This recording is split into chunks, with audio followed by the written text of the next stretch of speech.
we're going to take an in-depth look at pfSense version 2.4. It's going to be the latest version as of November 2017. Now, the first few things are going to be some slides from a slideshow here, but don't worry, the rest of it goes on to a live demo where I walk you through all the features of pfSense. So why pfSense? Built on a very solid BSD platform, which is great, has a lot of enterprise networking features. Open source, code can be audited, and that is very important and becoming more and more critical every day to make sure that the firewalls and devices that we have to protect our networks and route our networks do not have some type of hidden backdoors in them. And we've actually seen lots of firewall companies, for convenience, not necessarily nefarious reasons, add backdoors to their system to make it easy to admin, such as hard-coded admin passwords. Horrible idea. Very configurable and customizable, can be completely managed via a well-designed web interface. Has full command line access, nothing hidden. Enterprise features such as VPN, CARP, and QoS. The failover in this is really cool. You can actually bridge firewalls together and create failover modes for your real enterprise level support. Third-party plugins. They have a whole database of third-party plugins that are maintained by the pfSense folks. Commercial support available. You can get a gold subscription, which adds some better support options, and you get their cool newsletter. And then, of course, you can actually buy support packages from Netgate directly, which is the people behind pfSense. pfSense install. The requirements are fairly minimal, so it does not take a whole lot of horsepower to run this. So you're looking at a 500 megahertz, 512 RAM, 1 gigahertz recommended, 1 gig RAM, CD-ROM or USB for installation. Now, they recommend less than 4-year-old Intel AMD clocked at 500 megahertz. I think this is probably a little older because 500 hasn't been around for a lot more than 4 years, but this is what's still on their page. But it can show that you don't need a ton of horsepower to do the routing on this. A 2 gigahertz older AMD will route up to 500 megs a second, which is faster than most home connections. If you're running this at a business with gigabit fiber, then you may want to look at something a lot faster, like enterprise hardware with PCIe. When you go to download from their website, they have the options of the AMD 64-bit, and they've deprecated the 32-bit. Version 2.4.1 is the actual latest version right now, so that's the subversion is .1. You can get the daily snapshots as well. When you're downloading this, you get a USB memstick or CD ISO of your choice. I thought that was kind of cool that they have them on there. It's kind of strange because when you download it, you download one or the other. There's not much difference in them, but I guess BSD is a little different than Linux when you're pushing it to a thumbstick versus an ISO. Then you're brought up to the menu when you first click the install, and then from here, we're going to go ahead and jump into the live demo. So after it boots, this is the first thing you see. You get to accept the code and copyright distribution notice. You can do a rescue, an install, or recover. All your data for pfSense is stored in a config.xml file when it's loaded, so that's the only thing you have to recover. If a pfSense box somehow becomes unbootable or crash, but you can access the drive, all you need is a config.xml file to restore it, and this does have an option to work to recover it. We're just going to run through an install. I'm not going to change the key map, but you have a bunch of different key map options in here. Now, this is really cool because you have the AutoFS, UFS, that's a standard version that they've been using forever. Then you have AutoZFS, and this is where it's a really neat feature they added into 2.4 series. So we can choose, and this is really kind of neat, we're going to go and do a RAID Z1, because I've actually added 3 hard drives here. You can create RAID arrays, not just mirrored, but actual Z-level RAID arrays with ZFS for redundancy on your system. That's pretty novel. That makes it pretty cool for doing things like really solid installs that you're worried about a hard drive failing. Instead of just a mirror, you can do this. It's probably overkill, but the fact that you can do it is pretty cool. You can customize names, partition sizes, swap sizes, mirror, encrypt the swap. You can encrypt the disk, but I warn you, this is going to come with the consequence of going through and having to deal with every time you boot it up, having to put the password in. So it's really not that convenient when you do that. So we'll go ahead and select this. Oh. When you're done, I'm sorry, I had to go back up to the top here and hit boom. Are you sure you want to destroy these? Yes. And away it goes. It's going to install, and install goes really fast. I'll fast forward through this, and we'll jump to the web interface once we're done. Well, this takes you through the installer, and then I'll show you that once it boots up so we can look at the console interface, and then once we look at the console interface, we can jump into the web interface. So this is the console from a fresh install. By default, the WAN gets the first, whatever the lowest number is. These are virtual network cards, so it's EM0, and the LAN gets the next one, and the rest of them are unassigned. So even if you have multiple network cards, 4, 6 network cards in here, it only assigns the first 2, WAN and LAN. Now from here, you can assign the interfaces, change them around. The default WAN interface is going to be DHCP, and the default LAN interface is always 192.168.1.1. All this is going to be changeable when we run the web wizard. You can even start changing it from here if you want. But these are the basic options. Now, from this shell, and I'm not going to really return here, but from here, basic functions are all available for assigning interface, sending interface IP addresses so you can start matching your network settings. Assigning interface is cool because you also get the option to build VLANs, and I have 3 virtual network adapters attached to this. 2 of them are attached, 1 of them is not attached, so it tells you the link state of up, up, and down because I don't have any virtual network cables plugged into it. You can set up your VLANs here and assign them to the interfaces if that's something. Then you enter the ones or just hit A for auto detection, but we're just going to go ahead and enter and cancel out of this. You can reboot the system, factory reset the system, halt the system, ping a host, make sure something can be gotten to, so you can just drop to the shell real quick. Run pftop with option 9. It shows you the network connections and statuses on there. Q brings you out of that. Update from the console, PF shell and pfsense tools, which is kind of neat. So it's got some tool options on here, so change password and things like that. We're going to go ahead and exit. Restore recent configuration is really important.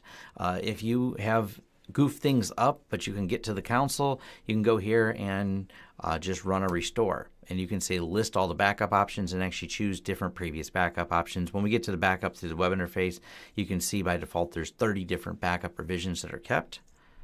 And easy enough to restore. And whenever you do the restore, it just applies it and restarts the system real quick. And the last thing you can do is enable secure shell from here, or just drop to a shell. Or if you SSH'd in, this is the same interface you get when you SSH in. Now, all this can be locked out. So if you want, there's an option in here to lock yourself out of this or lock people out of this. That way, if they come up to a console, they can't just jump on here and do things. But I don't usually do this because on the off chance, 1, if someone goofs up a password, you want to be able to reset it fairly easily. 2, if they have physical access, they can just take the firewall and pull the config file. So if they have access, it's kind of up to you. It depends on how secure your environment is, whether or not you want to lock this interface out. All right, so let's jump into the web configurator. So the default login is admin and pfsense. It does force you to change that in a couple clicks here. And now we're into the wizard, which is pretty straightforward.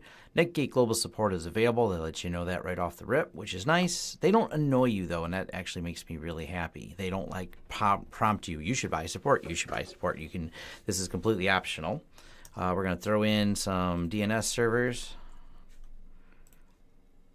Now, these can be overridden and added later. I just want to put some in now, or will pull them just from pfsense's DHCP settings. As we left the LAN here at DHCP, we're going to go ahead and choose Detroit as our local.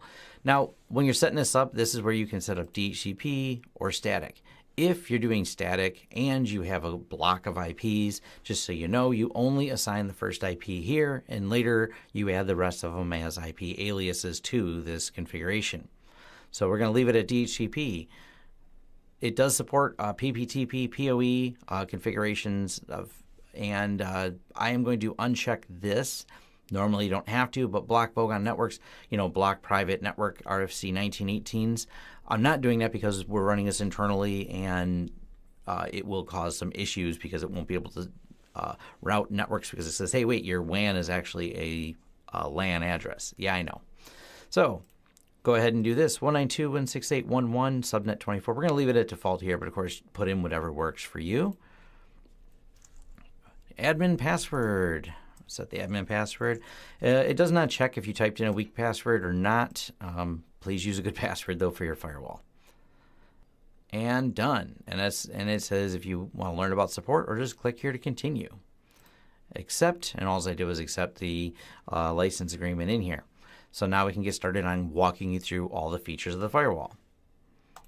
All right, so once you complete the wizard, you're in here with the dashboard. And you can customize the dashboard. You have the Netgate support, and once again, asking if you want to register, and the link's here. Easy enough to get rid of. Just close that if you're not interested. And let's customize this a little bit. I like to have the traffic graphs on here. We'll go ahead and throw in a smart status, interface stats, the gateways,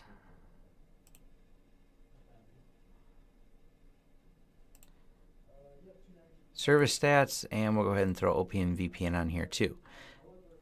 Now it's got a lot. You can scroll down on here so you can see everything. The services, I'm going to move them up because I generally like those right here at the top. So you get an idea, and it's easy enough from here just to restart, stop a service. And once you rearrange something on here, so when we do a move like this, the save icon, bring this back up to the top, shows up here, and we click save to save the positions of everything that we just moved around. On this side, you have the system ID. Now, this is the ID you use if you do get support by the Netgate device ID. It's a unique identifier that was generated to identify this particular system. This tells you some other information, CPU type. You can force it to check if there's a new version here. Hardware crypto that it's supported in here tells you yes, whether or not it's turned on. Now, this is an issue. It's going to come up with version 2.5. because they said that for version 2.5, no release date set for it, but they're going to require the AES support in the chips. This chip's an older one and still has it. It's been around for a while. It's not hard to find a system that has AES support in it, but just keep that in mind if you're building something new today. And they're not that expensive to find those older processors. So then we have our smart status. Now this is on a virtual machine, so we don't have actual smart status. What I'm going to do is jump over to my real machine and show you kind of what that looks like for a couple of parts of this video. So it's not that important. Obviously, it just says whether or not there's a problem. And there. The gateways, this is kind of cool. The gateways will tell you the ping time between the first hop. And if you have multiple gateways for things like failover, it will tell you the ping time on each of the gateways and determine if there's a problem. Unknown when there's nothing hooked up. For example, we're not using DHCP6, but by default, DHCP6 or IPv6 is turned on. So it doesn't have anything to ping right now because nothing in my network is handing that out, but it'll give you the status of it. And it turns red or yellow when there's a little bit of packet loss, and red when there's complete loss or a drop of a gateway on here for the monitoring. Also, we have a little wrench icon, and we can just say, I don't want to show this on here. Save.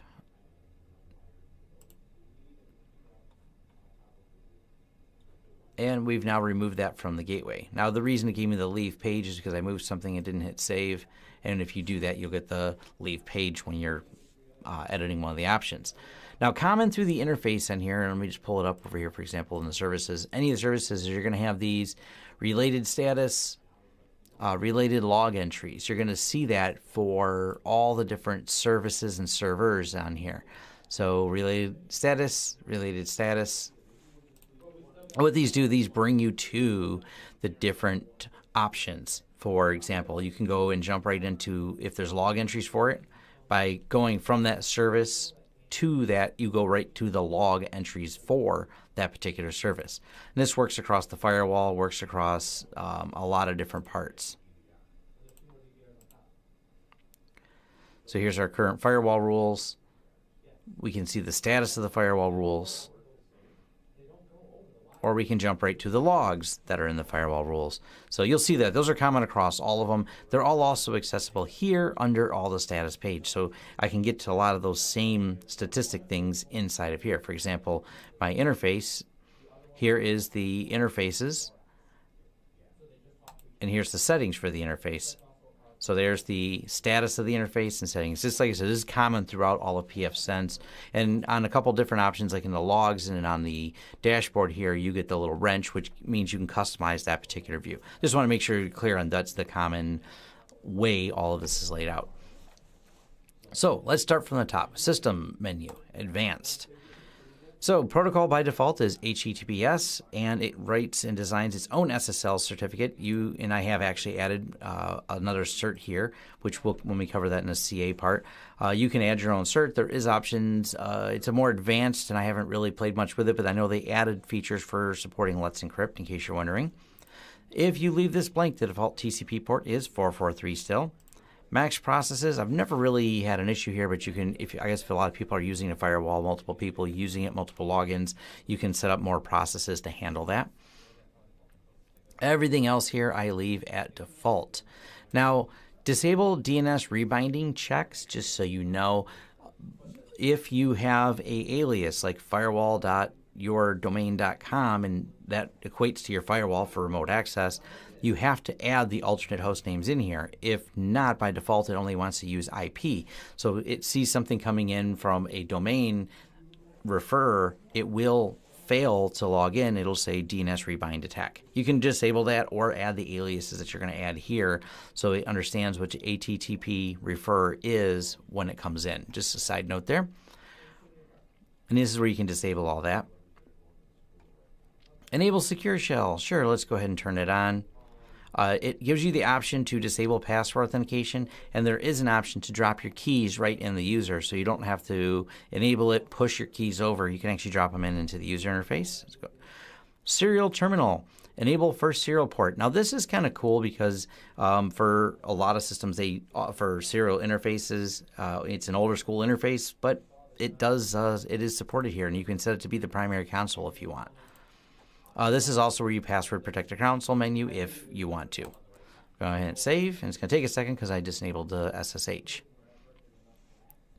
Now, just so you know, by default, SSH is only accessible internally on the LAN side, not the WAN side. So it doesn't, open you up to any security risk or anything like that, other than from internally being able to access it.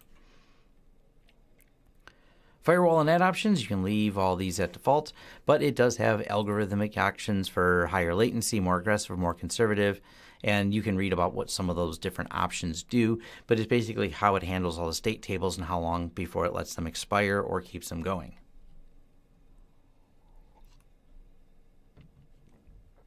You can disable all packet filtering to firewall scrub. You can really get in a lot of details here, set maximum state tables, maximum fragmented, static route filtering to bypass firewall rules for traffic on the same interface. I've only had to do this one time with a client with an unusual setup, but basically if you segment your network, but they're all on one interface, but then you have a series of routes that push it to different sections of that network, because it doesn't technically pass through pfSense, it's just routing, but they're all on one interface, not split across them. That is something you may need to turn on if you have a weird network like that. For most default networks, or when you have pfSense at the middle of your network, no need to change any of these options. If you make aliases, it has verify HTTPS for some of the aliased URLs. Like I said, there's some more unique things, but completely options you can change. Now, NAT reflection, this is an important one here. So NAT, network address tradition, network reflection, we're going to change it to pure NAT. What this means, for every rule I create, I want that same rule to automatically be mirrored internally. So let's say I point to a camera server, which is popular. You have your NVR, you have your external access, but then when you're inside the network, you want to be able to get to it. What pure NAT does, if you set this as default option, is this can be changed on a per rule basis. This allows it to create the rule externally, and then when they try to access that external one, it realizes you're inside the network and creates an automatic redirect, and that can be turned on and off on a per rule basis. That's just all we're setting up here is the default. State timeouts, if you want to adjust the timings for the state timeouts for different parts, you can fine tune all that. I never had a need to adjust it, but it's there. Networking, allow IPv6 traffic. We can turn this off if you don't want any IPv6. If you're not using it, it's there. IPv6 is neat. It's fully supported in a firewall, but obviously, as you know, it's not really taken off quite like everyone thought it would. Hardware checksum offloading. Now, I really recommend you build these yourself. Use the Intel network cards. Disable hardware checksum offload is for when the network card handles the offloading, you want to make sure the network card can handle the offloading with the driver. And it does comment on some of the Realtek cards have a problem with this. I generally always build these with Intel cards. You can find them used on eBay for really inexpensive, including like the 4-port ones. Build them with the Intel cards. You don't have to worry about it. It works with a lot of different network cards, but the Intel ones in particular, I know I never had an issue with. I've never even had a problem with the Realtek ones, but just so you know, that's here. Miscellaneous. You can run this through a proxy if that's something you have maybe your provider forces you onto a proxy. Not really an issue I've run into. Load balancing. Enable default gateway switching. Now, I've had this where I've had to turn this on. I don't know if they fixed this, but you're supposed to just when you're setting up a load balancing, which we'll get to that on the interface side, be able to automatically switch. I've had it in the earlier versions where I had to enable this, but for the most part, you should be able to leave this unchecked unless you have some special scenario. What it is, if one gateway goes down, it's supposed to roll over to the other one, but there's a way you set that up separately in load balancing. Power saving options. Kind of neat that it has it. I don't really imagine that there's a lot of times people are running a pfSense on battery, but if you are, it's got options for AC, battery, and unknown. Crypto Dev. Now, if you have an AES-NI supported acceleration in your processor, go ahead and turn this on. I usually turn on this and a BSD crypto device. Just as long as they're enabled, you can turn them on. If you have thermal sensors, you can turn them on here. It supports Intel and AMD thermal sensors.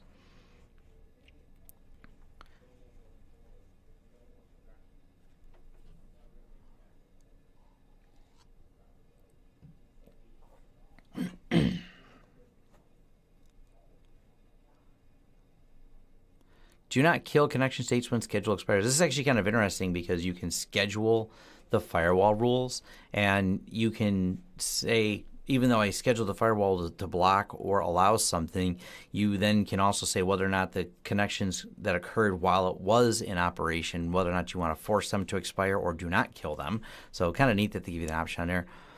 Flush all states when a gateway goes down. You may want to use this on the gateway monitoring because what happens is if the gateway goes down and there's some states there, you want to make sure that they're all cleared if you're doing failover, so it jumps over to the other gateway and there's nothing hanging on there. I've checked it. It seems to help with the switchover. Instead of using /temp and /var, you can force them to use memory file system. So if you had something or you didn't want a lot of read writes going to the hard drive, like you installed this from a USB stick to a USB stick, that's an option on there. Save. Now, I'm not going to get too detailed in here, but we have all the system tunables. You can customize a lot of functions and add your own parameters. I don't have a guide to all the ones in here, but kind of neat. Here's all the defaults. If there's some reason to update those, you can. Notifications, email server, SMTP port numbers. Yes, it supports SMT, SSL, TLS. From email address, notification email address. This is great. First, one little note though, when you're putting all in here, you can't test the functions until you've clicked save once. So even if you fill out all your mail server information here, then you click test, it fails. You have to go down here, click save, then you can click test, and then you'll know if the SMTP is working. But this allows notifications and changes to the firewall to be sent to your email address, such as gateway monitoring if you have failover and it goes down, or a problem with the hard drive, or some other alert in here.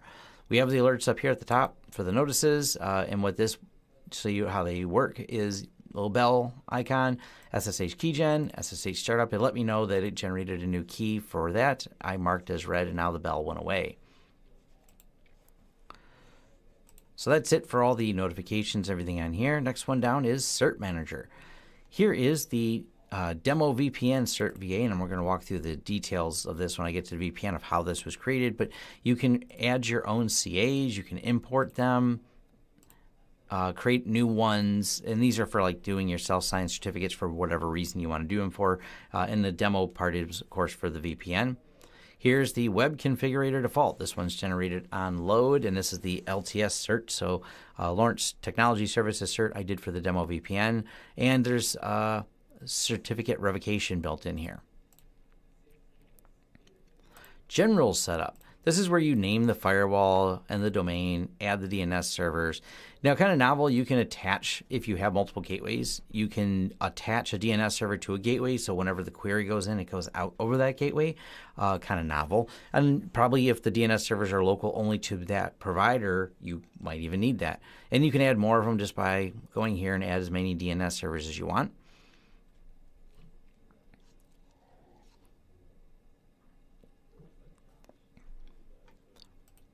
And this is where you can go and change your time zone, time servers, language options, which there's a handful of languages in here. This is kind of neat too, and I'll switch it once just so you can see. Hit save.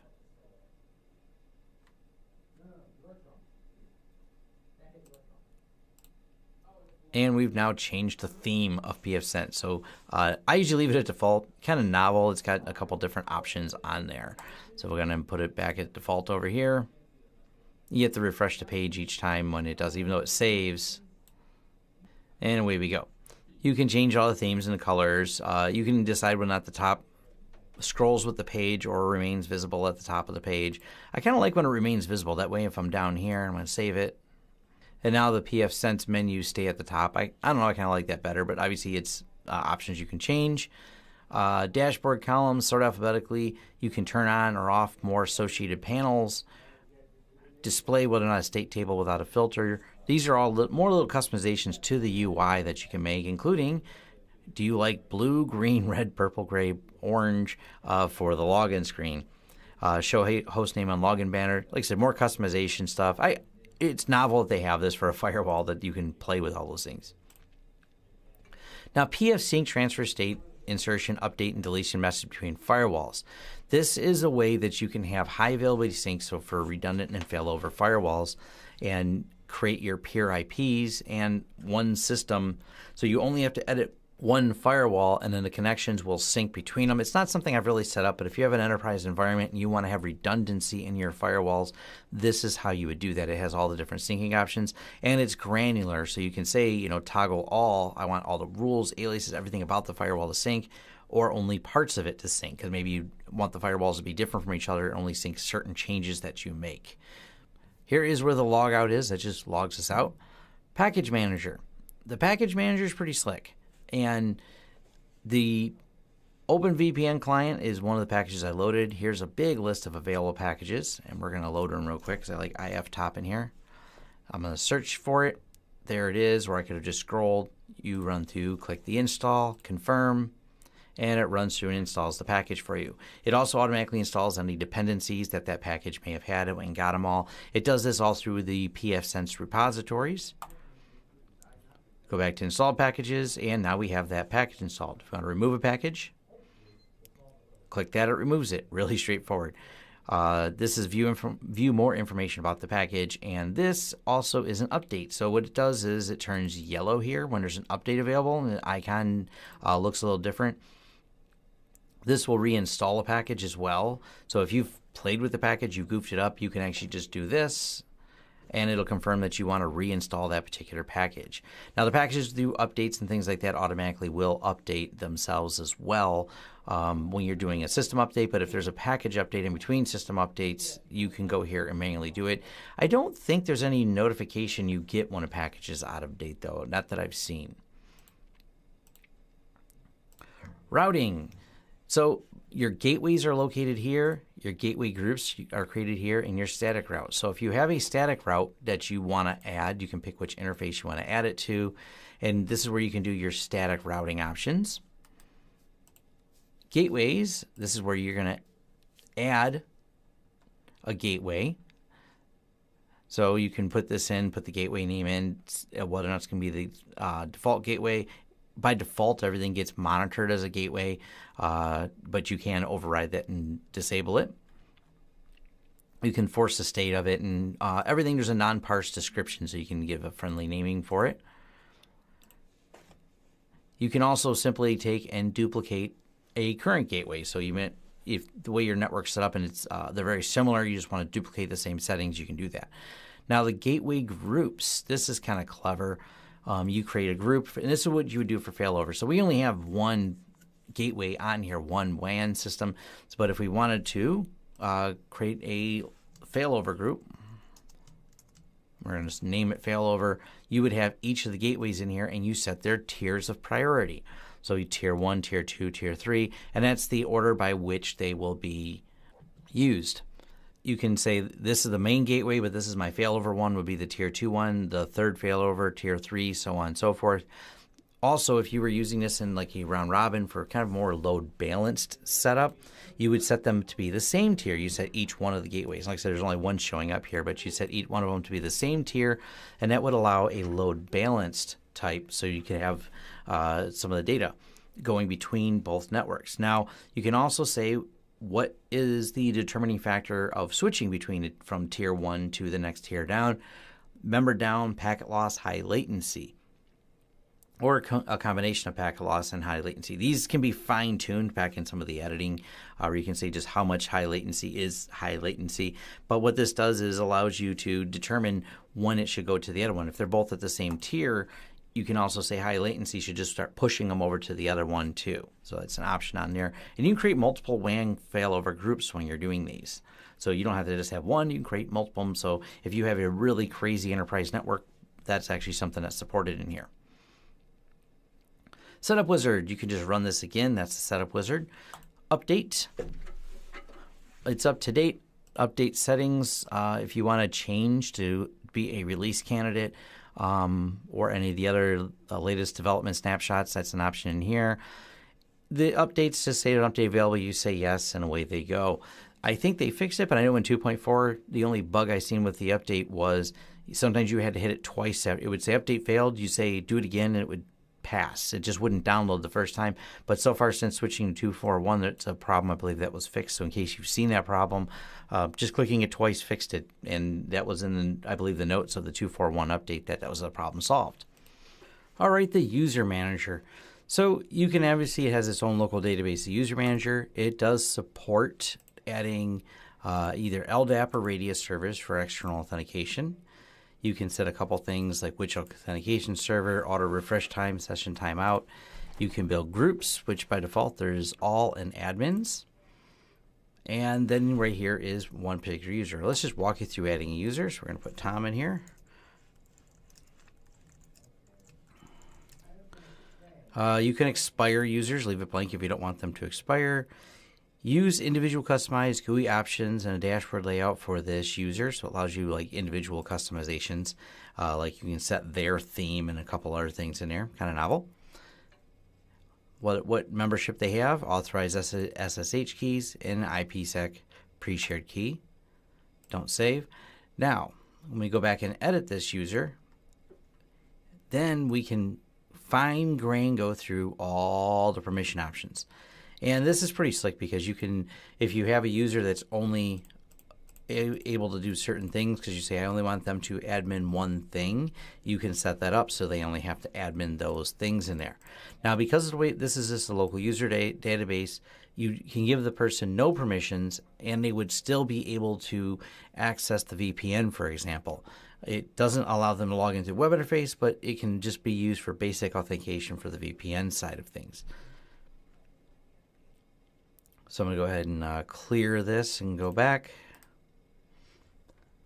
This is where you add individual certificates. If you wanted each user to have their own certificate for the VPN, you could add each import and existing, create a signing request, all the standard certificate options for that particular user could be assigned. And of course, like I said, the SSH keys. You can also disable the user. This user cannot log in. This is often what I do with admins.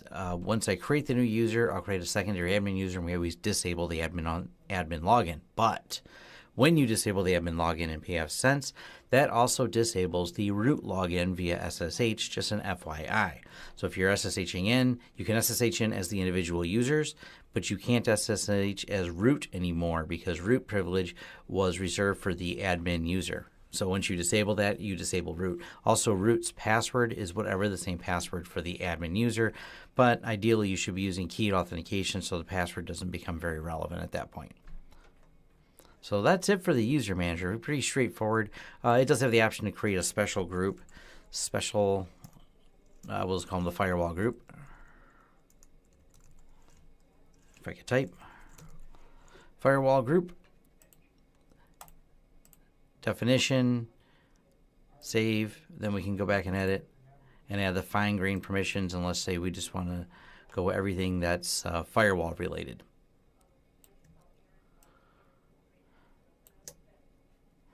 Now also, if you notice, there's two rules in each of these. One's a rule, one's an edit.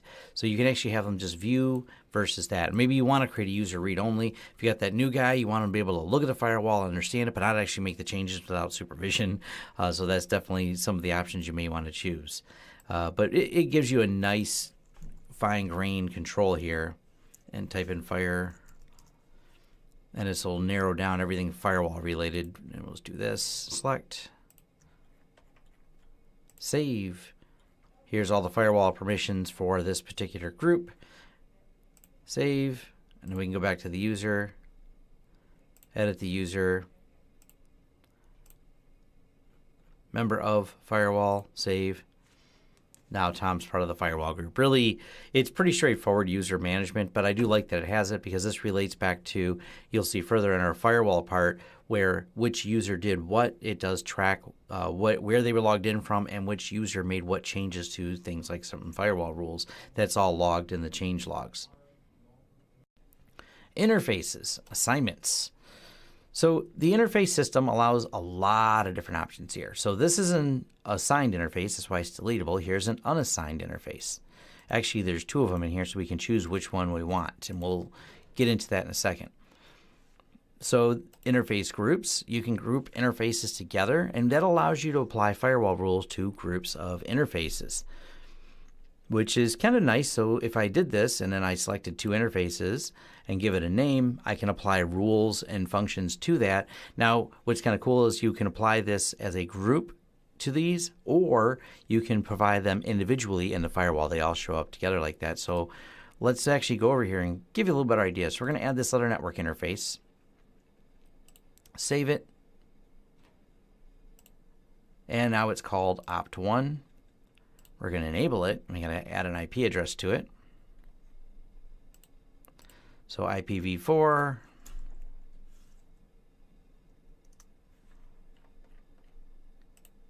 save, apply, and now we have this other interface. Now I can rename the descriptors on any of the interfaces here. So it's opt1, WAN, LAN. All of these are editable. Editable, not edible. So we can edit all these. Now let's jump back to our assignments, interface groups, and there it is here. And these are our LANs. Let's call them that.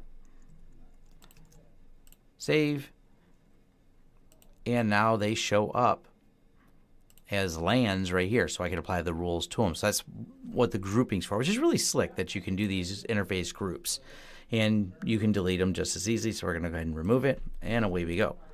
Now wireless. I'm going to have to skip some of this right now, but you have full wireless support. I just don't have a wireless interface plugged into this, but it does have full wireless support in setting it up, so you can actually plug in a supported wireless card. I don't have the active list, but you can find them in a BSD list. If it's a supported wireless card in BSD, you get all the features of the Wi-Fi, setting up as an access point, setting up the password, WPA, WPA2, and a lot of the options in there. Kind of neat. If you want to use this at home as a wireless device, definitely possible. VLANs. VLANs are kind of interesting the way they're handled in here because they also add an interface. So you offer them on any of the interfaces can have another VLAN. So we're going to have a VLAN attached to our LAN. VLAN 22. Test VLAN 22. Save. Now we've added a VLAN. You're kind of wondering, where did it go? Let's go back over here to interface assignments. VLAN 22. We have to add it again over here. Save. It called it opt2, but we actually are going to call it opt VLAN. So it has a name. No spaces in here. Let's give it a configuration. I gave the other one 22, so we'll give this one 222.1. Actually, we'll go 111.1. And it's going to be a /24, so hit save, enable, apply. Whoop, forgot to click save.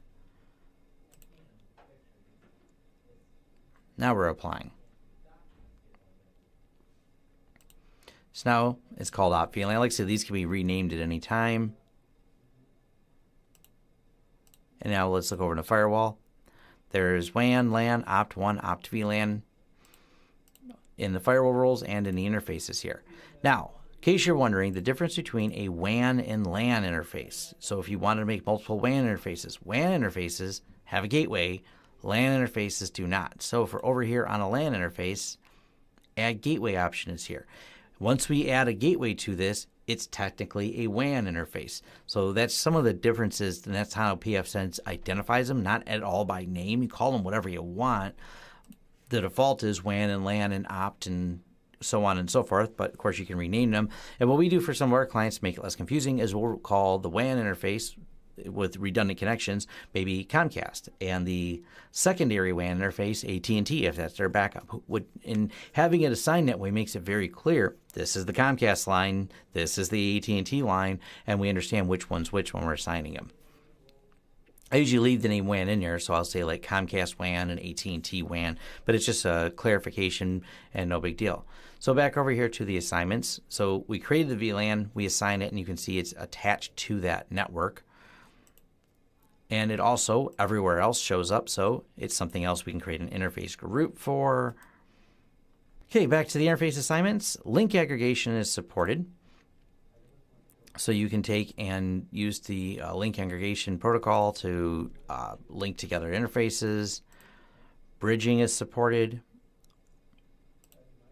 GIF tunnels and GRE tunnels and PPP are supported. So you can do some tie-in for the PPP configuration. Now, I'm not real familiar with it, but I know it's an older serial interface, I believe, for PPP. It's not something I'm overly familiar with. So, but it has a couple different link types in there for PPP, PPOE, PPTP, and LTP. So, kind of crazy configuration option there. I don't have much use case for a lot of these. I'm not overly familiar with the GRE and GIF tunnels, but just let you know they are supported in here. Now, let's get a little bit detailed on the bridging, though, because the bridging feature in pfSense is really clever. You can bridge a couple interfaces together. And when you create this, let's go ahead and test bridge. Save. Now let's go back and edit this bridge. A bridge interface causes pfSense to treat all the ports you bridge together as a switch. So it can act as essentially a standard switch. And where it gets pretty cool is you have spanning ports, you have edge ports, auto edge ports. It works like a managed switch. Auto PTP ports, sticky ports, private ports, as in you can set up network isolation on them. It supports spanning tree protocol options, both of them RTSP and STP.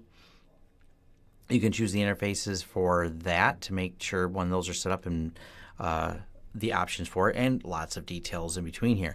So this is kind of novel for being able to have it, so to speak, act as a switch. So if you have a bunch of network interfaces, you want them just to switch together, you can do this without even having to really assign anything to them. They'll just act in a switch mode, which kind of neat that it does that. I've seen people build 10 gigabit switches with this. I don't know how effective it is for throughput, but you can get those dual and quad cards and then use pfSense to tie them all together in a bridge mode. So kind of novel. And so we don't break anything, I'm going to delete the bridge because I'm sure it'll mess something up that I'm going to test later on. So that's pretty much all the interface option assignments in here. It also supports this, which I'm not overly familiar with, the QA/Q options as well. Not a feature I'm overly familiar with, but if you are, you know what this is already and you're excited that it's in here. So let's look at the interfaces themselves and what can be done on them. So for our WAN interface, we're just going to turn off DHCP6, don't need it. We have it set to DHCP here, but we can just as easily statically assign IP addresses if we need to.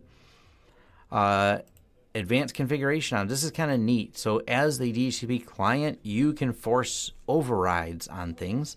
So you can change different presets, change different lease requirements, send options, receive options. They give you a lot of little customizations in here, which is kind of cool. Now, if you're doing the static, it's nice that you can add the gateway here, and it brings up the Add Gateway menu. So if you're statically assigning it, you just type in what you want assigned here, the IP address. Now, if you have multiple IP addresses like I mentioned before, you're going to want to add them secondary. You only add the first IP of a block in here and the net mask over here that's assigned for that IP, but you add all the extra IPs elsewhere, not here. And I kind of like too, they leave shortcuts here to take you right over to the gateway, so you can add them here manually as opposed to adding them in a little pop-up window, but both work. One's just a pop-up window to keep you at that WAN gateway when you're adding it without having to go to a second menu, and you can put it all in at once. Now for the LAN side, like I had said, when there's no IPv4 upstream gateway, it becomes a LAN address, not a WAN port. So pretty straightforward, and this is just for an assignment. And once again, here's the IP address and then the net mask over here for it. So pretty straightforward on there. You can enable, disable them right here and just click save at the bottom. And there's our other interfaces, so on and so forth. No big deal there. Now let's jump over to the firewall rules. Now, because I just mentioned it, I'll actually start at the bottom here, virtual IPs. So if you want to add another IP to the WAN, you would type in that address here. So 192.1, the WAN address right now is what you see up here. I know it's internal because this is for my demo. So if we had like 223, we would just click add, and you can keep adding each virtual IP address with the right net mask to it. And that's how you would get all the IP addresses for your WAN. So if your WAN offers you a block of IP addresses, this is where you add them all here. Also, in the virtual IP options, you can add your CARP address for the failover. Proxying ARP is an option. And then there's the other, and this is some of the things the other part can be used for. I'm just jumping over to the help. Can be used for NAT, cannot be used by the firewall itself to run or bind services. So I guess it's a unique way if you have some unique use case where you want to NAT something but not have it necessarily completely controlled by the firewall and everything else like a normal interface. So definitely an option there, which is kind of neat. So there's all the virtual IPs. Most of the time I'm just using the IP alias because clients have several IP addresses assigned to them. This is a simple, go to the WAN that it's related to and assign the IP address. It's pretty straightforward. Aliases. Now this is a great feature in pfSense. Why would you want to alias things? Well, convenience. So we have the option for all of them to be listed here, URLs, ports, or IP.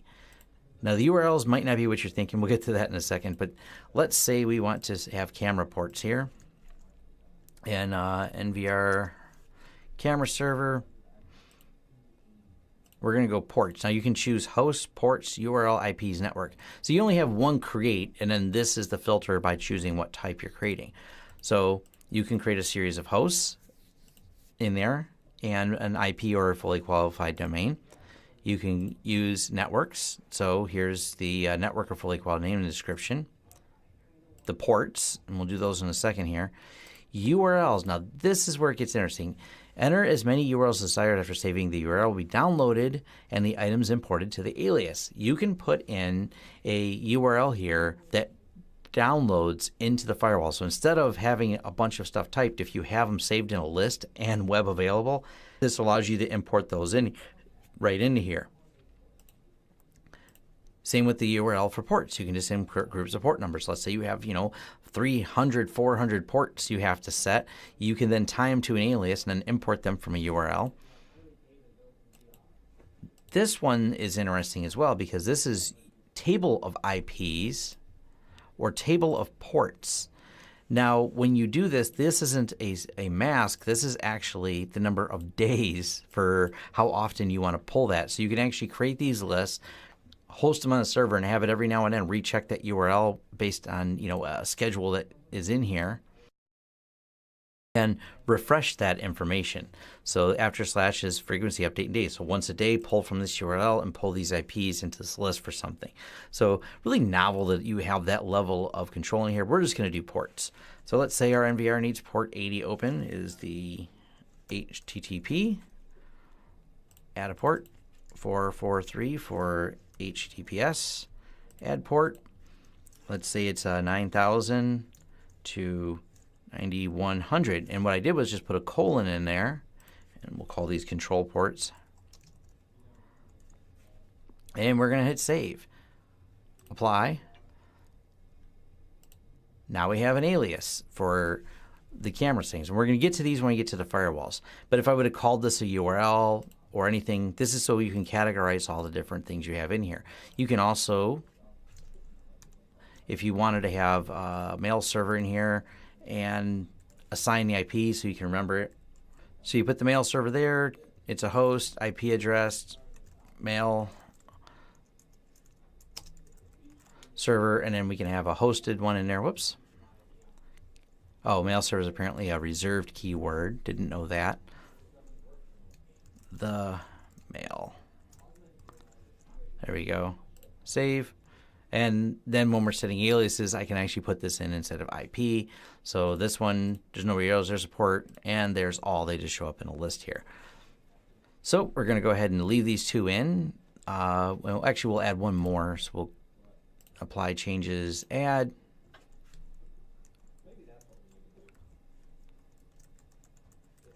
NVR recorder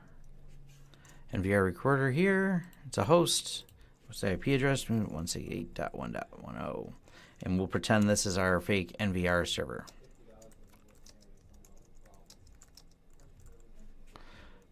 Forward to camera. Save. Apply. All right. Now when we do some firewall rules, we have some aliases to play with.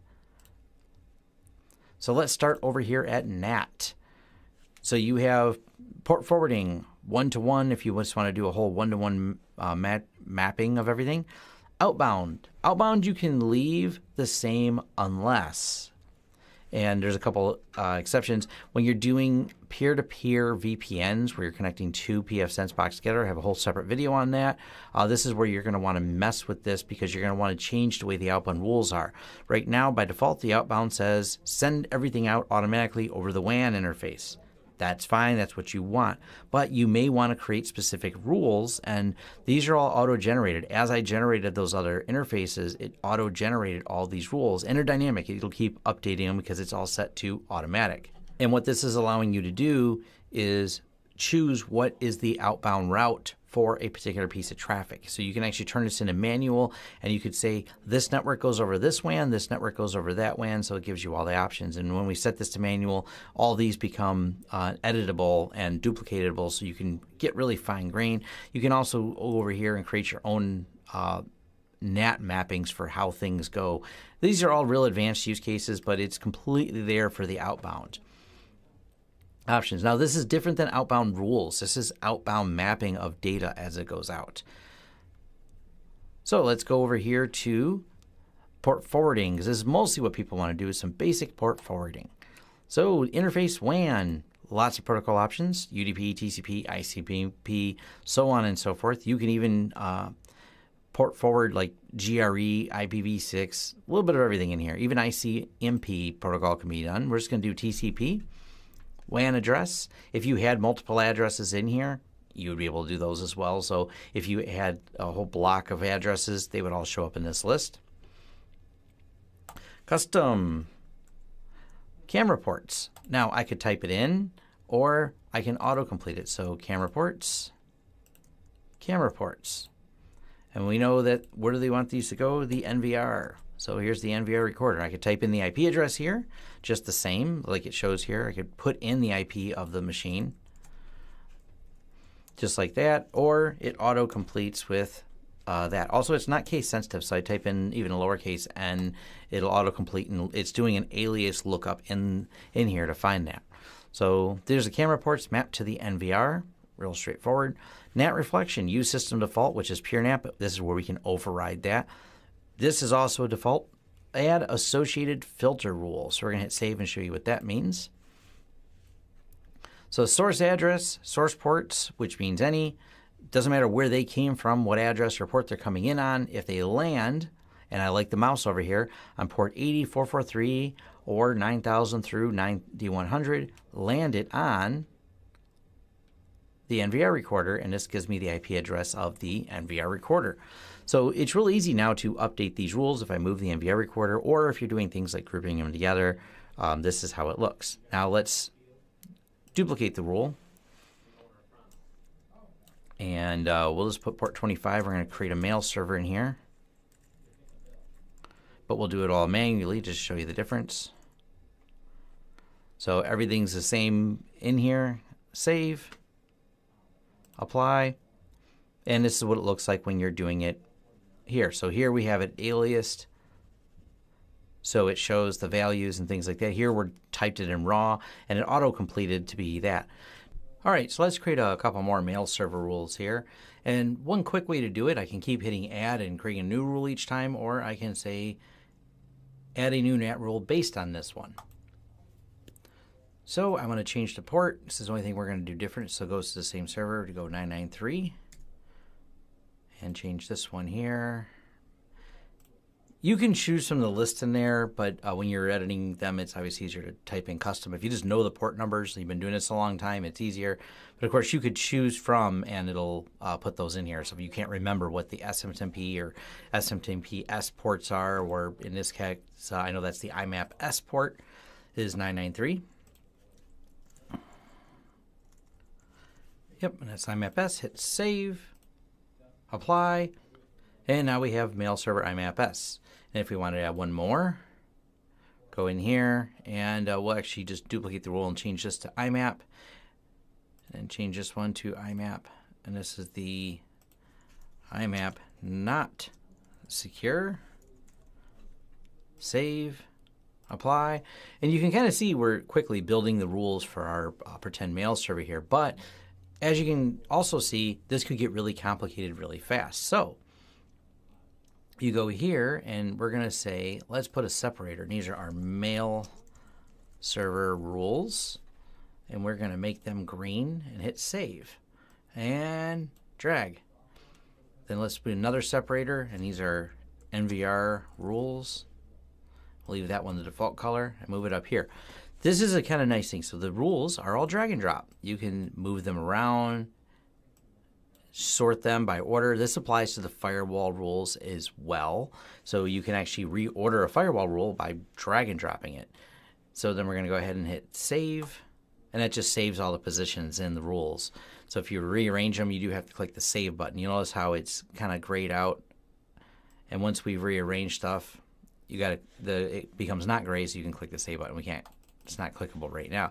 But yeah, putting separators in, and then we can say, like, web server rules, make those red, save.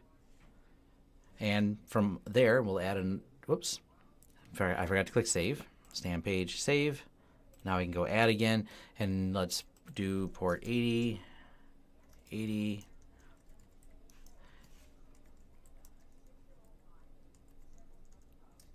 And we'll just call this HTTP server, save, apply. They put it at the top. I want it underneath here for making it look pretty. And you can see we've quickly built all these port forwarding rules from the WAN address to an internal address here. Now, if you want to disable a rule, you can just click that, hit apply. The rule just comes grayed out. That means disabled. So you just check the box, apply. Really easy if you want to quickly leave a rule there, but disable it for now. Now, another question that comes up a lot is access to that rule. And this is where your sources come in, and you can say a single network, and you can say, we'll do a single IP address. Single host for alias. So for example, if you only want a specific IP address to be able to access this, you can put in that IP address in here.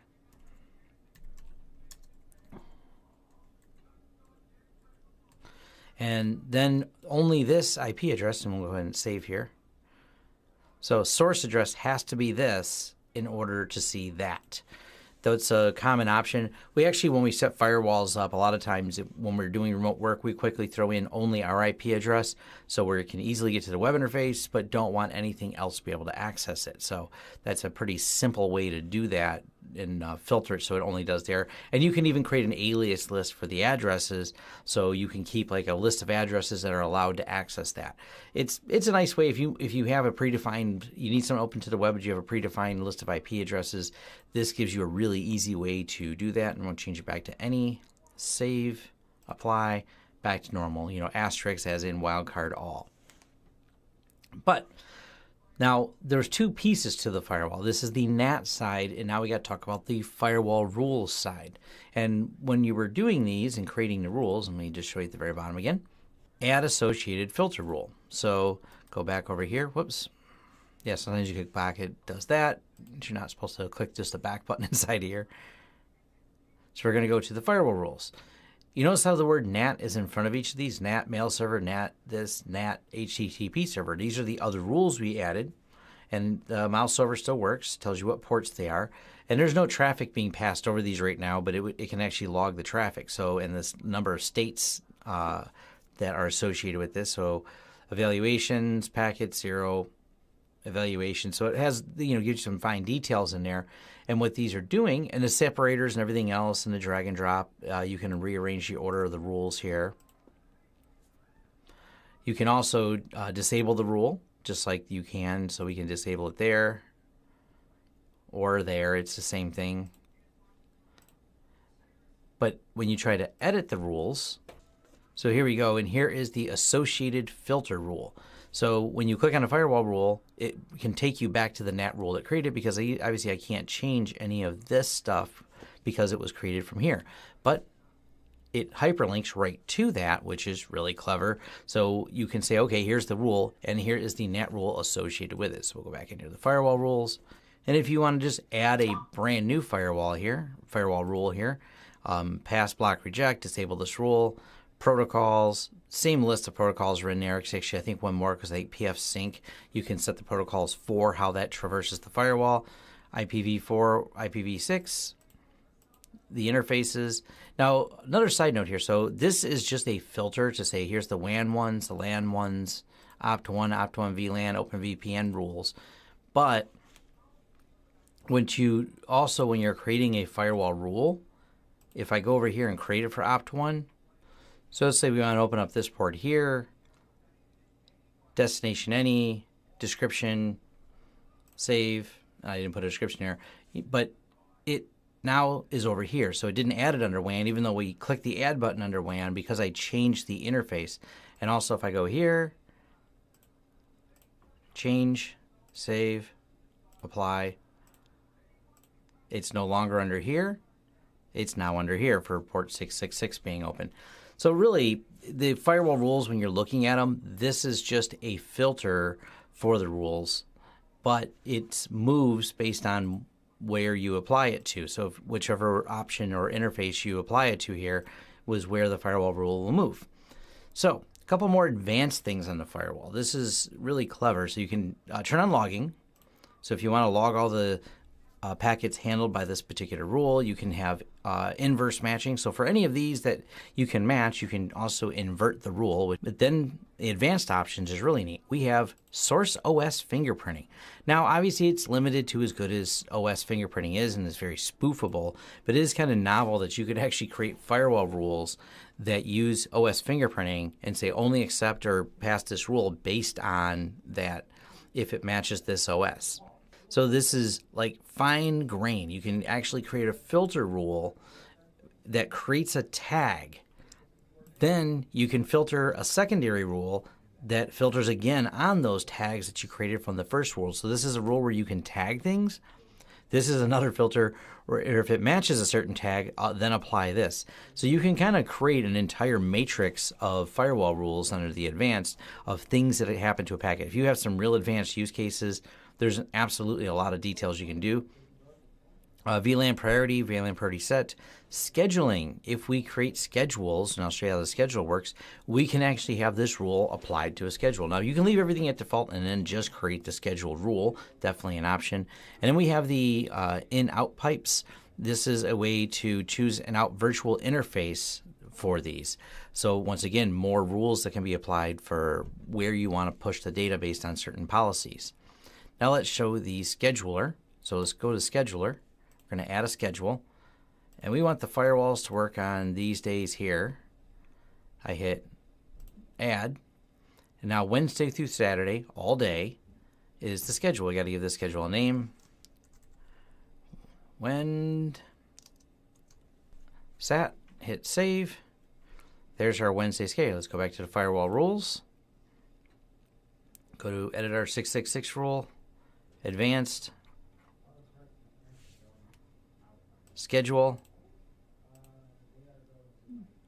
and as you can see here, now this is a rule Wednesday through Saturday to make this firewall rule work.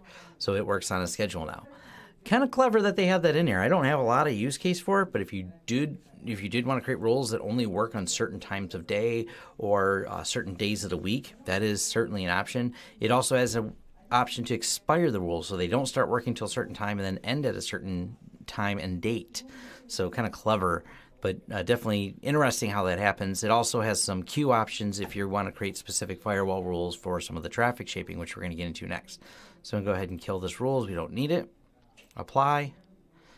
And if you want to know the status of any of the rules, this is the related settings, related status, which tells you what the filter is doing.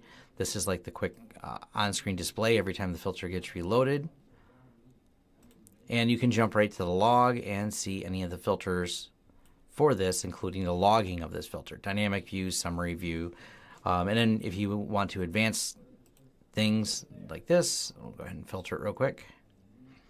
So let's just filter it for source IP. And you can filter it just for a single IP address, just like that, and follow it through there and what the action taken was. Then this is a quickly add a rule to pass that or add it to a block list. You can just mouse over these and create your passes and blocks real quickly. But you can see how quickly this is easy to jump from the firewall to the rule to filtering something very directly. And this supports regular expressions to do the filtering. So let's go back over to our firewall rules. And just under the firewall rules is traffic shaping. Now, it's got options individually that I don't know how to use, where you create all these. But obviously that's tedious, and creating bandwidth and queue size limits and some of the details, that's difficult. We're going to jump right to the wizard, which makes it really, really easy. So the traffic shaping wizard, run this. How many WAN interfaces? One. We have a, let's say we're going to pretend we have a 10 megabit connection. Up. And then the download is 50. Next. Actually, I think I chose the wrong one. Local interface is LAN. I missed that. So 10, I'm sorry, 50. Next. Prioritize VoIP traffic. You've got a couple built in. Generic low delay. And if you know your SIP server, you can put that in there. And let's say we want a reserve 1 megabit for the parameters. So this is going to keep that much open based on our traffic. You can have a penalty box, so you can set a lower priority for a specific IP address. Lower priority peer-to-peer traffic. And this supports things like Aimster, BitTorrent, BuddyShare, lots of different ones in here. I don't know how many of them besides BitTorrent is relevant anymore. Napster still in there. I don't know how much Napster traffic we're really seeing. We'll go ahead and click Next. Posted bandwidth. Catch-all, enabled all on-carrier traffic units. Let's just say in percentage. Don't let it go to 90.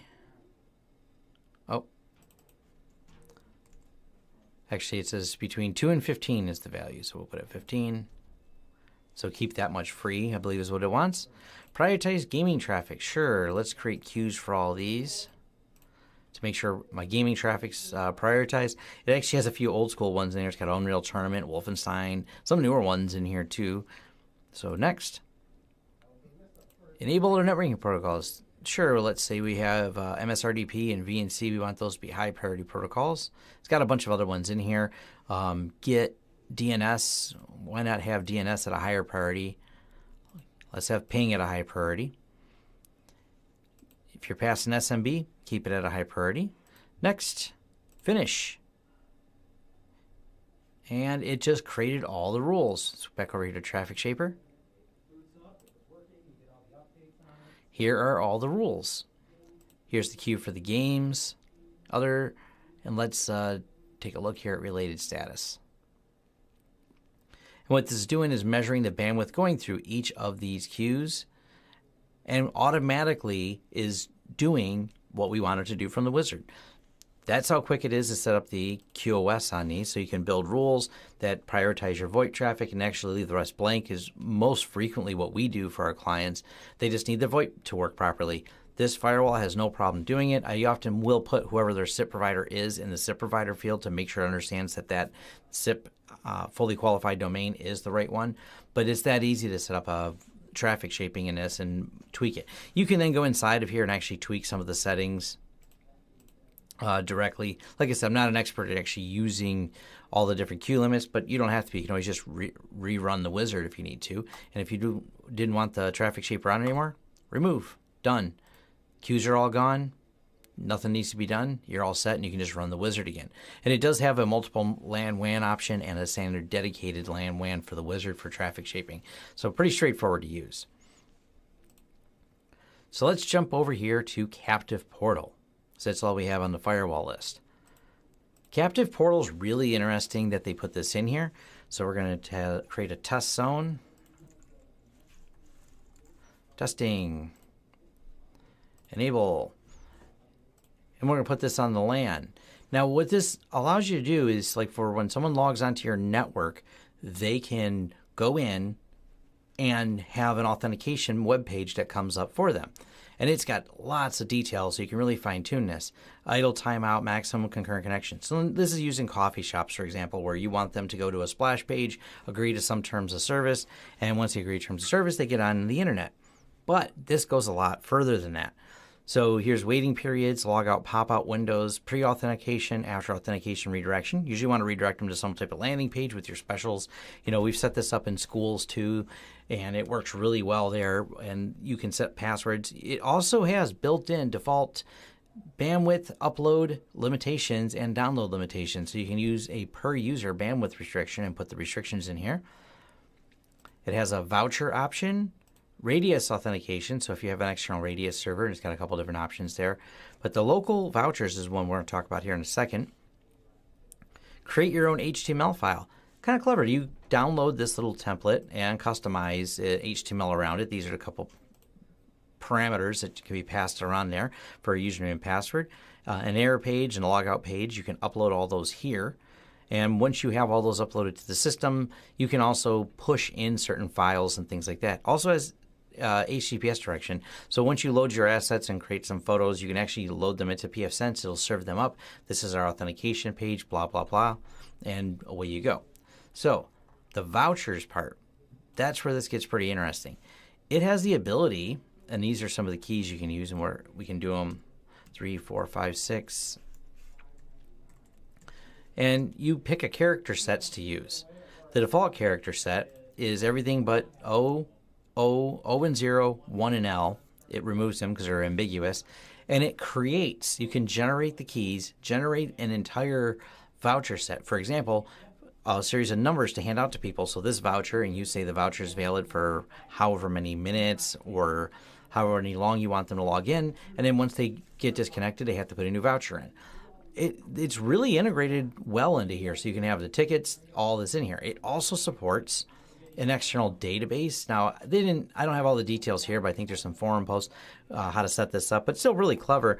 If you wanted to have a ticketed-based system to hand out internet, you know, in a metered way to clients that come in, or let's say a hotel where they get a voucher assigned to them based on their stay, you can give them a voucher number, it expires, and now everyone has a unique trackable system so you understand who got on and when, and easy to kick them off so you don't have people leeching on your system. And over here is that file manager that we were talking about, where you can upload some of the assets to there, such as pictures or whatever else you want to upload for the web serving part of it. You also can do things like allowed host names or allowed IP addresses or allowed MAC addresses. You can just copy your own MAC address and permanently pass you or permanently block you. This is really clever when setting up the school networks, because we just had each of the teachers logged in real quick, copied their MAC address on here, and boom, boom, boom, their system's automatically based on their MAC address. I know it could be spoofed, so I'm going to have to spoof a MAC address, but it's on a system of convenience. Unless they really know the MAC address on there of what's passable, it makes it really easy to say these computers or devices get on automatically. Or when you have devices like a Chromecast, for example, or other IoT devices that you want on here to bypass the voucher system, well, then you want them automatically in this list. That way they can't just jump on the network and have internet access. So that's the captive portal. The system does support DHCP relay across different interfaces. I've rarely ever had to use this. I think one time I had a client. If you have it in the middle, you have a head-end DHCP server and another subnet, you can have this pass the DHCP services across and have a destination where they get forwarded to. So that's DHCP relaying. I'm going to jump over here to my firewall to show you the DHCP server because we have reservations and more things set than I do on my demo server. So here's the DHCP server, enable DHCP server on LAN interface. You choose one for each interface so you can turn on DHCP, LAN, WAN, and all the different ones that are set up. You can add additional pools. So if you had different areas, you want like a one range and then another range from there. Options, override the default gateway, override a lot of different things. So if you had something else you want to put in here, that is definitely an option to be able to do that. Enable static ARP entries. So you can actually create some persistent ARP entries in there. Change DHCP server to UTC or local time. Enable in the graph. Dynamic DNS, MAC address controls. You can actually filter to deny certain MACs or ranges of MACs, which is kind of cool. NTP servers, which I have in here as well.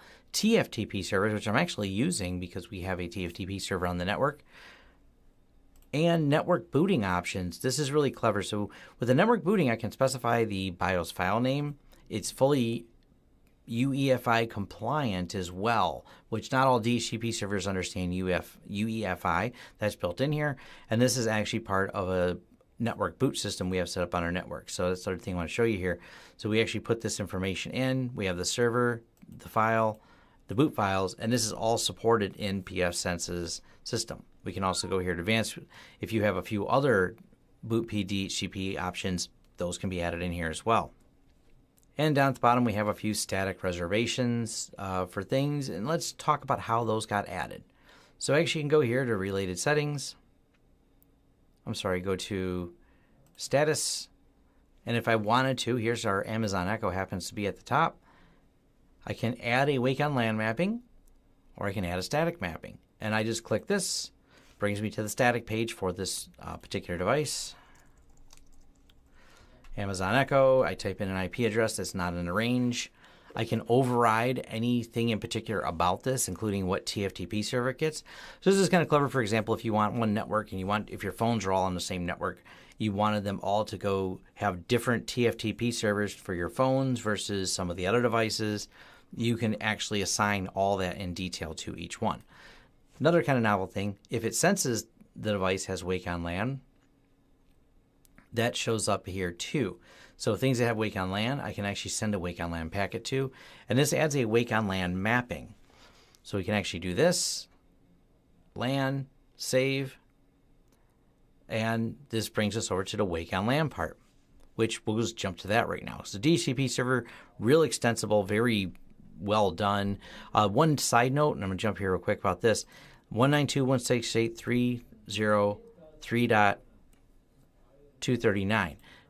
When you change the LAN IP range, you have to go in here. You'll get an error that you have to go back in and change it. So you change the LAN IP first, then change this. If you change this first, it'll tell you it's outside the subnet. So you actually have to change the IP address first, then you go into DHCP server and edit it. Just a little side note there. But like I said, pretty straightforward. Wake on LAN. We'll just jump to this real quick. You can add wake on LAN mappings. You can wake all devices, add a list of devices here. Kind of neat that they did this. You choose which interface you want to push that across. This one, because it's already a mapped one, already has in there. And you can just press that and it wakes up the device, edit the device, or go ahead and delete the device. Next on the services list, DHCP 6 relays, server RNA, both of those are in here.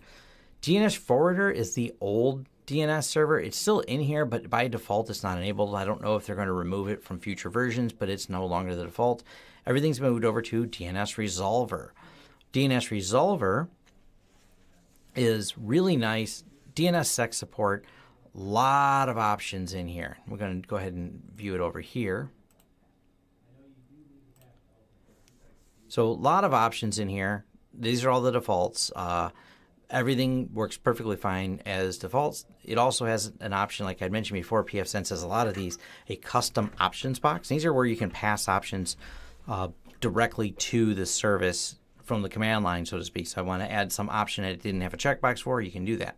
But the clever thing you can do is this here. So we're going to call this test. And let's say we wanted to do this, and this is a test server. Apply. Now what this has done is test.lawrencesystems.com will return to this IP address. This is really handy when you want things that have external mappings and you may not want to use NAT reflection on them, but you want to make sure they resolve internally. You can simply put them in here. So there's the host, there's that. You can also just do a domain override where you can take a domain, override it to a different IP address. Now this actually works as well for things like Facebook. If you put a domain like Facebook in here and then redirected it to localhost, you could redirect it to somewhere else and when they're inside the network. So it's a real quick way to simply add mappings inside of here. We actually have a bunch of stuff internally mapped. So when because everything in our office is web-based, so this is an easy way for us to map all those web-based things that are internal, but still we want them to have host names attached to them. More customizations under the advanced resolver options. You can get really fine-grained detail into here, including some of the logging levels and things like that. You can also create access lists for who you want to access, allow, deny, deny non-local, refuse non-local. More options here once again. So maybe you only want a certain segment of the network to be able to access your internal DNS. That's definitely an option here for the firewall custom or for the DHCP server customizations. UPnP, completely supported. So if you have a device, and this has come up a couple times where people can't get all the mappings to work right for things like an Xbox or a PlayStation because they support UPnP, you can turn that on and it allows all the different protocols of UPnP, NatPnP, NatPnP port mapping, what interface is going to be external and what internal interfaces. Now this is actually kind of cool because it does support, like we created the option VLAN. If you wanted to put your gaming systems on option VLAN and then only allow UPnP on the option VLAN or IoT devices in general that may use this, this is a great way to do it to keep your network secure. So you put everything on its own VLAN and then you can enable UPnP not globally but just for the interfaces you want. And you can select multiple interfaces holding the control key in case you want it on more than one interface. There's also some restrictions for traffic shaping, logging, uptime, specific entries that you can do for UPnP access control list, so you can really narrow down what's allowed to do this. Now this does have the option for a PPOE server. Never set one up. I don't have a lot of use case for it, but it's got all the options in here if that's something you wanted to do. NTP serving. If you wanted to have your own time server, this gets kind of weird because they didn't just put a time server in. They let you choose different pools. Cool. You can add more than one if you want. So we can add this one here. And you just put another one in. So whatever the other ones are, you can put in each one. Go from there, select to prefer it. So you can put a whole lot of different time servers in. That's neat. Common access control list for your time servers. Kind of cool. Serial GPS. This is weird to me that they put this in here, but great that they did, I guess. It has a few different generic, depending on the protocols used, and Garmin GPSs. You can plug a GPS in this and have it pull this for your timing. I don't have a good use case for it. Maybe someone does. I think maybe some ham radio operators might want to use this where they're in a remote location and need some type of time sync with the firewall. I'm kind of not sure on that, but it's kind of cool that it's been in here for a while, even in previous versions. IGMP proxying. That's an option in here. Load balancing. Now this is really cool. The load balance options, and I got a couple things set up in here for load balancing and SMTP. If we go here and edit this, this is not load balancing outbound traffic. This is load balancing inbound traffic. And let's say you had 3 mail servers because you have some incredible volume of mail coming in. You can actually take the servers on and off the list here, and it can load balance the incoming to that server. And it doesn't just support SMTP. We called it mail server. You choose the port. I mean, you could choose port 443 and have it load balance things on the SSL port. You can have it port 80 for standard HTTP. Pretty neat. So it's definitely got load balancing options in here. I've not really used it much. It also lets you tie them together as a virtual server and then monitor how you want to monitor it, the different options in here. It's not something I've really used much of, but it's definitely an option here. There's some documentation on their site, which of course, I think I pointed out before, you just click the little question mark, it'll bring you right to the documentation page for any of these options. So they have all the little details of how to set that up.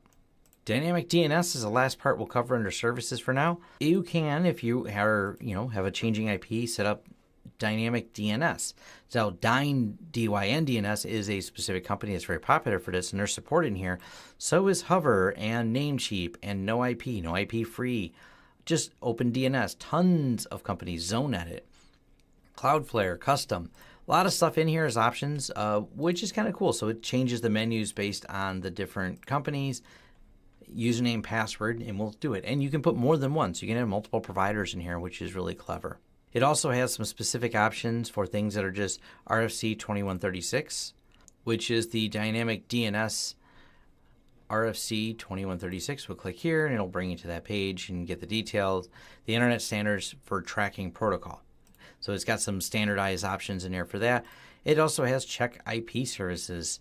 So I thought this is kind of cool. It's checkip.dyn.dns.org. And if you actually go there, it'll tell you your IP address. So you can actually add more services that do that. And it's a way to parse it and just get that information for your system. Moving on to VPNs. Now, it supports IPsec.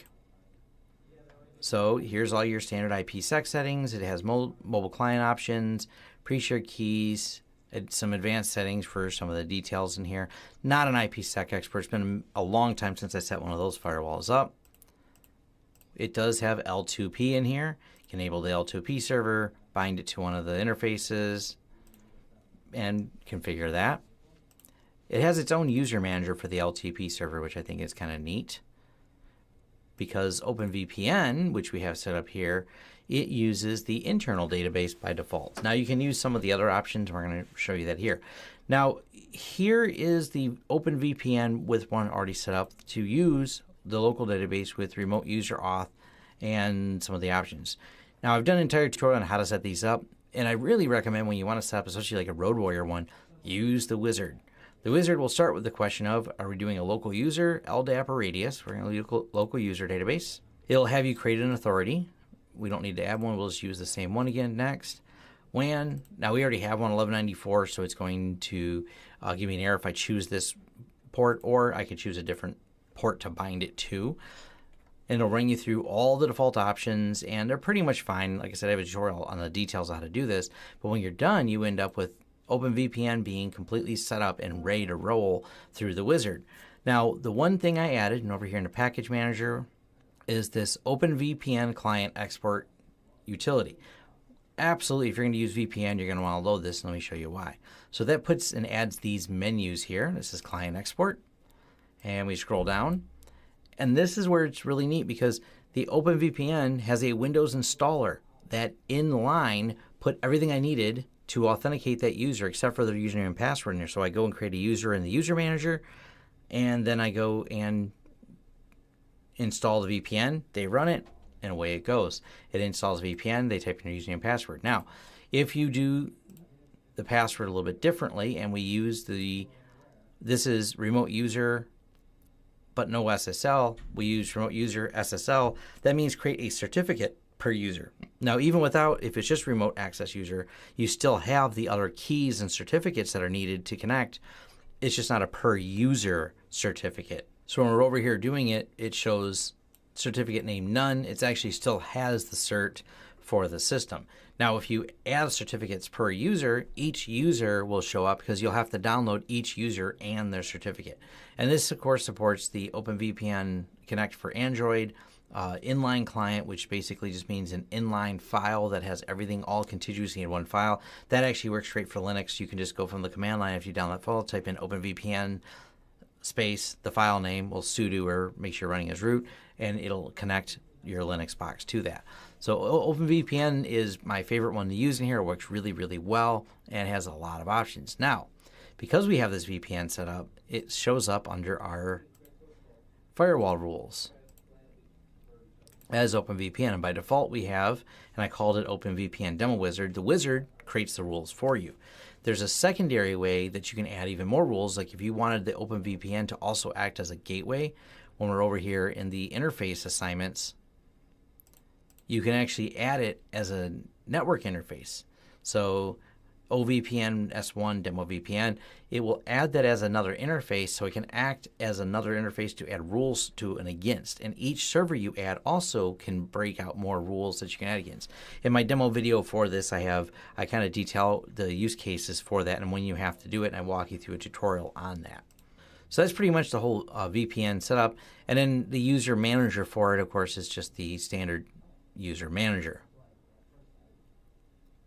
Now the status menus are just a repeat of what was already the status, as you could see for most things. Like, this is the settings for the DHCP, and then this is going to be the related statuses for the DHCP, and it's all in here. So we have your DHCP leases, your filter reload, the gateway statuses, interfaces, everything that you've seen mostly as we've been going through this. We click on the status page, you can see is right here. This is just a different way to get to it versus clicking up at the top right here.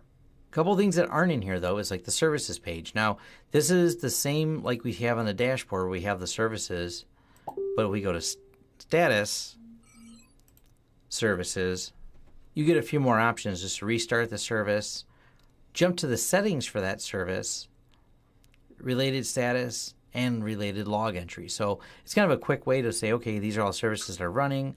I want to jump to the options. So if I want to jump to the options page for the DNS resolver, that takes me right there. And this is the log entries for the DNS resolver. So it's a quicker way to do that. So that's on the status. Traffic graphs, this is kind of an expanded view like you've seen here on the dashboard. We have the traffic graphs.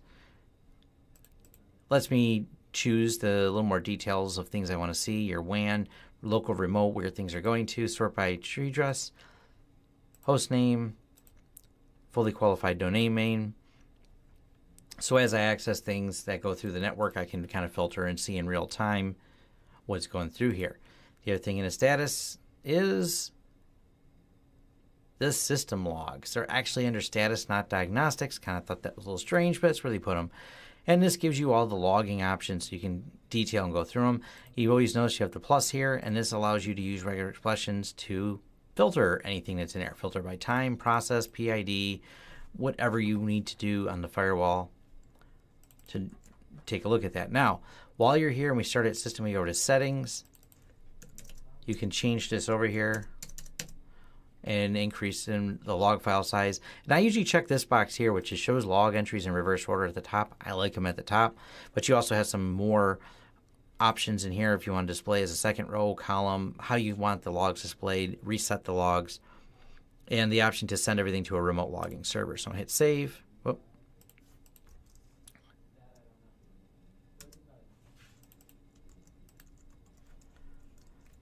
Make the size even bigger. I had the wrong number in there. Changes have been applied, and now the log files, it tells you how about the approximate size of the log file here. Display currently used is 579 MK of 149 gig, which is how much is on here for extra storage.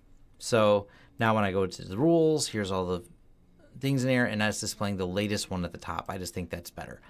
Also has a summary view for the firewall, which is kind of neat. So it'll tell you interfaces, information about those interfaces, data points,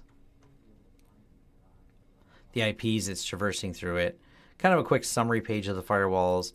The dynamic view has an auto updates. I think it's every 10 or 20 seconds it'll refresh and put the latest entries in here. But everything in here has different options. So like your OpenVPN rules, when you're looking for something, you can find it, use regular expression to find a specific thing. This is really handy for troubleshooting because you go through here and you just follow all the message in there. And it's nice too because right here we're on OpenVPN. Now we're at the OpenVPN. So you can jump right between the log and the settings, or even the status pages between there to make sure the service is running. Really, I like the way pfSense does this right here, because now I can just change the setting, log the setting, is there an error, without having to jump through any of the menus, and it keeps me all related to what I'm looking at. So I can get, okay, I need to check this and do that. It's kind of a nice design and layout of the firewall. Last thing we're going to cover is the diagnostics pages. We have an ARP table, so we can look up all the ARPing going on, delete entries, things like that. Authentication testing. This is clever. You have local database options. So if I want to know if a password works, and it does. Let's try, what about this guy? Authentication failed. Kind of novel. Backup restore is awesome on this. So all we got to do to back this firewall up, we're going to save the entire config file.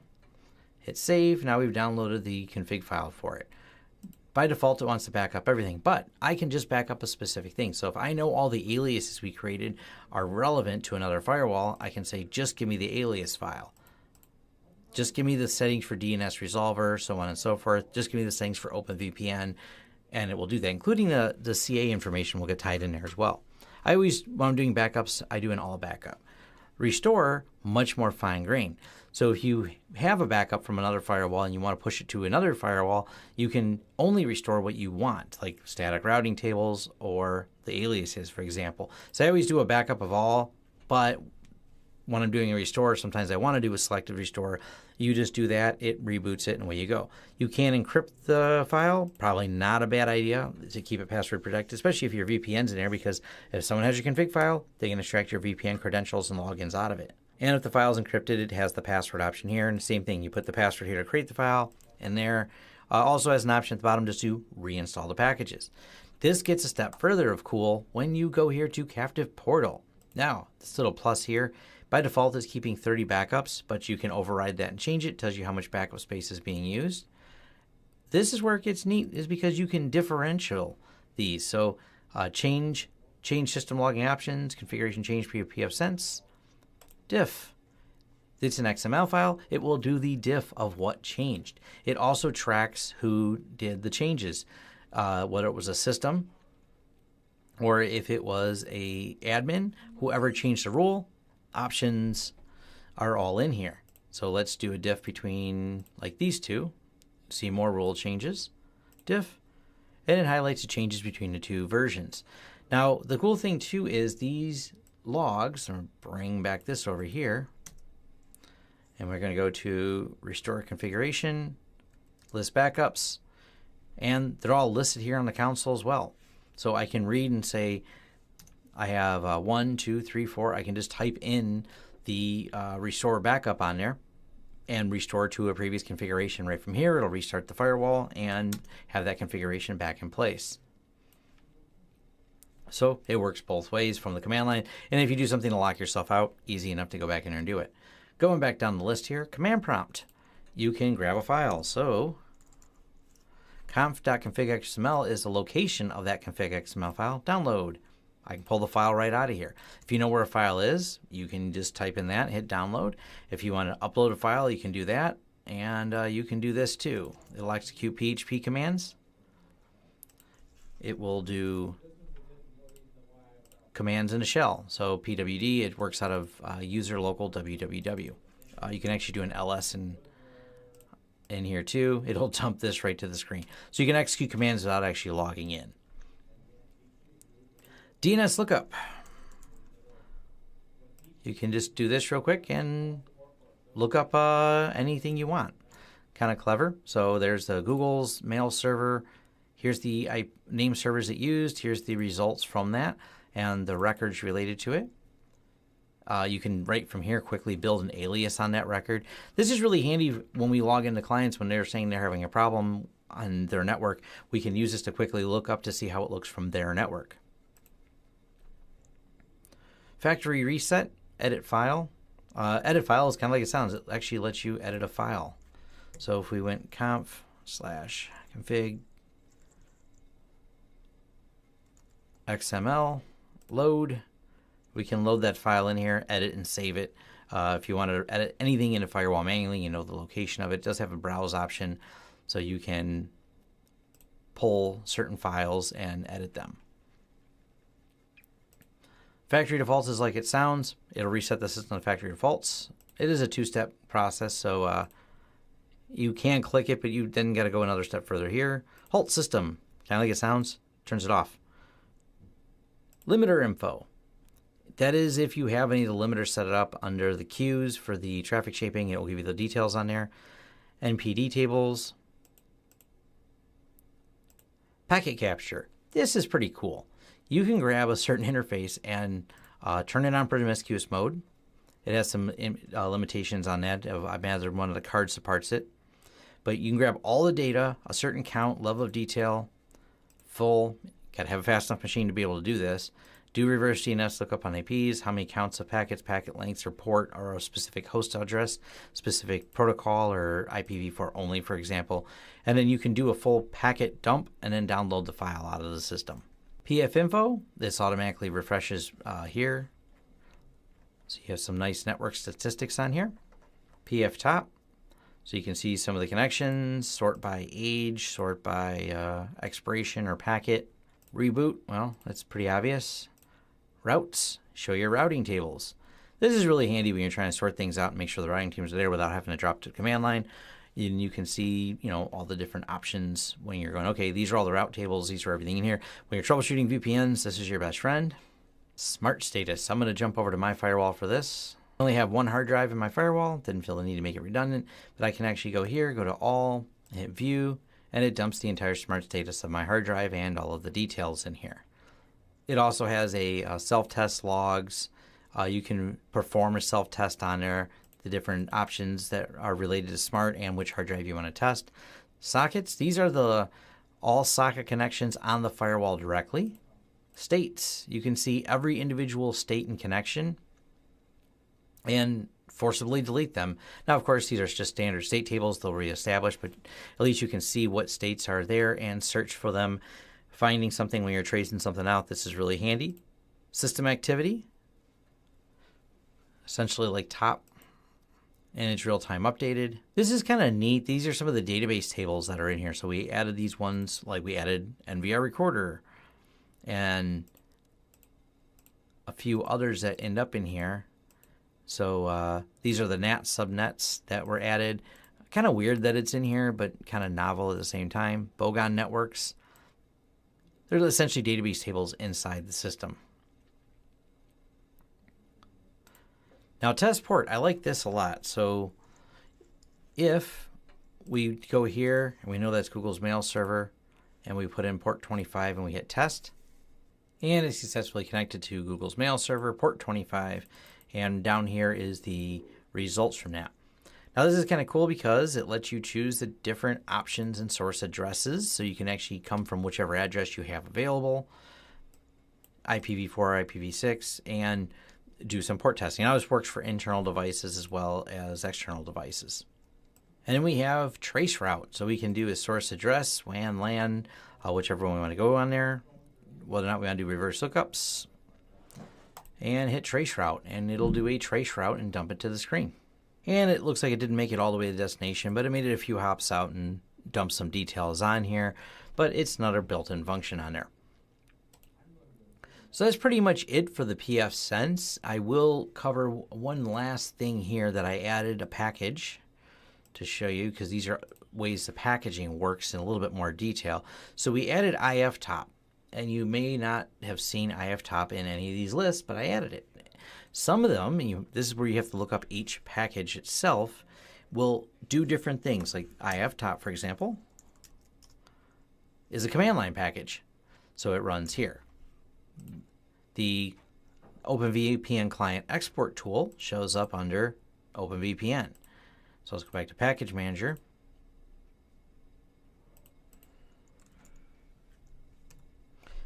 And look for another one. Let's look at darkstat and install this. Confirm.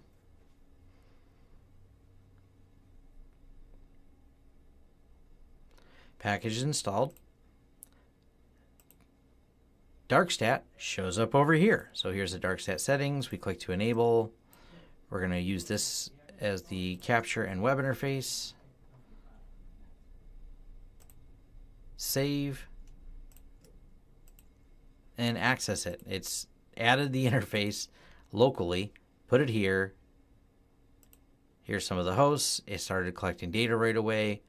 So this is the one thing maybe a little bit confusing about pfSense is whenever you add a third-party package, there's not a consistent place third-party add-ons go. So you have to look up the packages you're doing, and when you want to add them in here, you want to see where they're going. While I was doing this, there's a new version of pfSense. So let's go ahead and show you how the update works on this. We're going to go ahead and get it, confirm, and this is all there is to updating it. It's really fast. Doesn't take long. It's downloading the files. This is normal. It kind of swings back and forth while it's doing the updates. It says update complete rebooting, so I drag this over here. Update is complete rebooting. So you're getting this broadcast message on here because we had iftop open. And it does take a second. Now we have a countdown here, and it's going to count down how long it's going to take to reboot. It's already in a reboot mode over here. Now, when it reboots from an update, occasionally it'll pause and extract some extra files that it added. That varies from update to update of how long that may take, if there's really much to it. It'll also update the packages. There'll be a message somewhere up here that it's doing that. Yep, here's the extraction part for the files that we downloaded. Well, it downloaded automatically. And that's it. Update's done. Configuring WAN interface. It'll be back up and running here in just a second. And it's back up and running. That quick for an update. It's really not a big deal. And just in time, because this says 7, 6, 5, 4, 3, 2, 1, out of patience.